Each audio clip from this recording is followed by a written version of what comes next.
ವಿಜಯನಗರ ಜಿಲ್ಲೆಯಲ್ಲಿ ಕಳೆದ ಕೆಲವು ದಿನಗಳಿಂದ ಸುರಿಯುತ್ತಿರುವ ಧಾರಾಕಾರ ಮಳೆಯಿಂದಾಗಿ ಕೆರೆ ಕಟ್ಟೆಗಳು ತುಂಬಿ ಹರಿಯುತ್ತಿವೆ. ರೈತರ ಮೊಗದಲ್ಲಿ ಮಂದಹಾಸ ಮೂಡಿದೆ.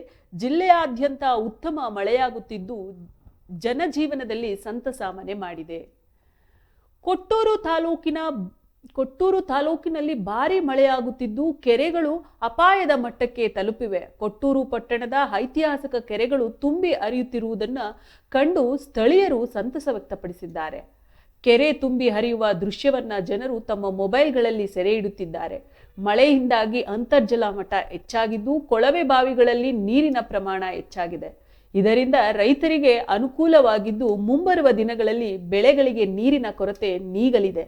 ರೈತ ಮುಖಂಡರಾದ ಶ್ರೀನಿವಾಸ್ ಅವರು ಮಾತನಾಡಿ, ಈ ವರ್ಷ ಉತ್ತಮ ಮಳೆಯಾಗುತ್ತಿರುವುದು ಸಂತಸ ತಂದಿದೆ. ಕೆರೆಗಳು ತುಂಬಿ ಹರಿಯುತ್ತಿರುವುದರಿಂದ ನಮ್ಮ ಜಮೀನುಗಳಿಗೆ ನೀರುಣಿಸಲು ಸಹಾಯವಾಗುತ್ತದೆ. ಅಂತರ್ಜಲ ಮಟ್ಟ ಹೆಚ್ಚಳದಿಂದ ಕೊಳವೆ ಬಾವಿಗಳಲ್ಲಿ ನೀರಿನ ಸಮಸ್ಯೆ ನೀಗಲಿದೆ ಎಂದು ಹೇಳಿದರು. ರೈತರು ಈ ವರ್ಷ ಉತ್ತಮ ಬೆಳೆ ಬೆಳೆಯುವ ಭರವಸೆ ಹೊಂದಿದ್ದಾರೆ. ಜಿಲ್ಲಾಡಳಿತವು ಮಳೆಯಿಂದಾಗಿ ಯಾವುದೇ ಅನಾಹುತಗಳು ಸಂಭವಿಸದಂತೆ ಮುನ್ನೆಚ್ಚರಿಕೆ ವಹಿಸಲು ಸೂಚನೆ ನೀಡಿದೆ. ಅಪಾಯಕಾರಿ ಸ್ಥಳಗಳಲ್ಲಿ ಜನರು ಓಡಾಡದಂತೆ ಎಚ್ಚರಿಕೆ ನೀಡಲಾಗಿದೆ.